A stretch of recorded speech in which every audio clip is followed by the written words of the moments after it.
Hello, this is Chef John from foodwishes.com with tomato concasse. That's right. We came, we saw, we concassed.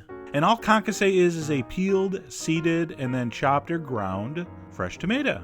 So you may or may not have seen this fresh tomato product used in our steak pizziola video, where I promised I would show you how to do it. So here we go. So the first and most obvious thing is you're going to need some fresh, ripe tomatoes. So I have 3 what I believe are brandy wine, although they may just be a variety of brandy wine, but gorgeous nonetheless. And the first step is to peel them, but before we do, we need to remove the stem and the core from the top. So I'm going to take a sharp knife. I like serrated knives for working with tomatoes. And we're going to go in at kind of a 45-degree angle and just make a circular cut all the way around to remove the core. And I forget the culinary term for this. Is it circumslice? That doesn't sound right.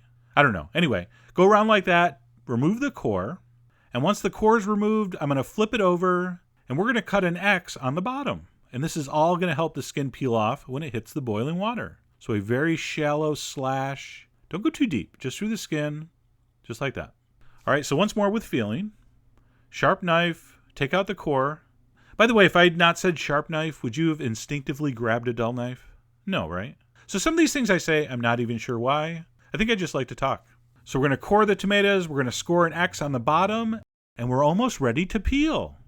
But before we head over to the stove, I want to make sure you have some ice water ready and something to scoop the tomatoes out of the water with. So I'm going to use the old spider. You're going to bring some water up to a boil. You don't need to salt it. And what we're going to do is we're going to carefully drop those tomatoes into the boiling water, and they're only going to stay in there between 10 and maybe 40 seconds. The riper they are, the quicker the skin's going to come off. Okay? And you can see mine right there. Mine were really ripe, so mine only took like 10, 15 seconds.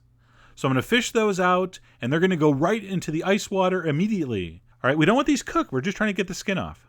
So we're going to shock those in ice water. And as soon as those are cold enough to handle, you're simply going to peel off the skin, which is, oh yeah, pretty darn easy. See that?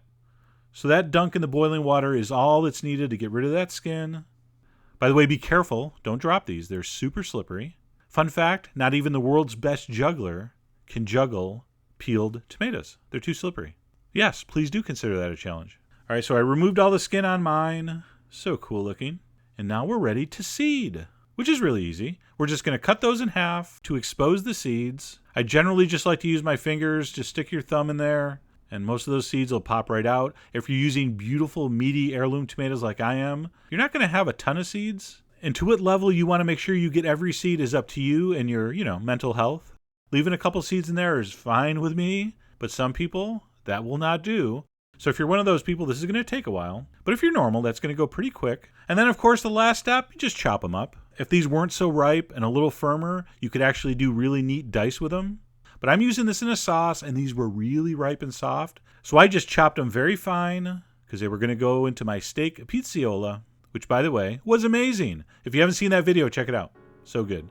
And by the way, I mentioned this in that steak pizziola video. This tomato does have a pink coloration, so it doesn't really look ripe, but they were super sweet and awesome. So if you're using them for a sauce, I usually chop them very fine. Things like stews, soups, chilies, etc. You can cut them a little bigger. Totally up to you. You are, of course, the king of your own concasse. All right? So I hope you enjoyed that. Head over to foodwishes.com for all the ingredient amounts. Actually, there's no ingredient amounts, but there's more info as usual. And as always, enjoy.